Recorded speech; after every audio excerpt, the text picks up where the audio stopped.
ఆడపిల్లల్ని బాగా చదివించండి. చదువే వాళ్ళ జీవనానికి ఆయుధం. వాళ్ళు బాగా చదువుకొని ఉద్యోగం చేస్తే వాళ్ళు స్వతంత్రంగా, ధైర్యంగా ఎవరి మీద ఆధారపడకుండా బ్రతకగలుగుతారు. చాలామంది తల్లిదండ్రులు ఆడపిల్లే కదా, ఏదో ఒకటి చదివించి ఎవరో ఒకరి నుంచి పెళ్లి చేస్తే మన బాధ్యత తీరిపోతుంది అని అనుకుంటారు. అలా చేయవాకండి. వాళ్ళు బాగా చదివి ఉద్యోగం చేసే పిల్లలైతే వాళ్ళకి రేపు వివాహం అయిన తర్వాత కూడా అత్తగారింట్లో వాళ్ళకు ఒక గౌరవం లభిస్తుంది. అలాగే సమాజంలో కూడా ఒక గుర్తింపు లభిస్తుంది.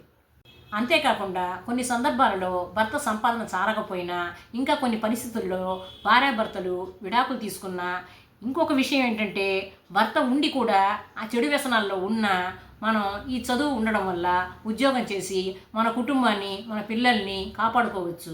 ఈ చదువు మన పరిస్థితులు బాగున్నప్పుడు అధికారాన్ని, స్వతంత్రతను ఇస్తుంది. అలాగే మనం కష్టాల్లో ఉన్నప్పుడు ఇది దేవుడు ఇచ్చిన వరంలాగా మనల్ని కాపాడుతుంది. అందుకే ప్రతి ఒక్కరు చదువుకోవాలి. ఈ వీడియో మీకు నచ్చితే నా ఛానల్కు లైక్ చేసి, షేర్ చేసి, సబ్స్క్రైబ్ చేయండి. Thank you.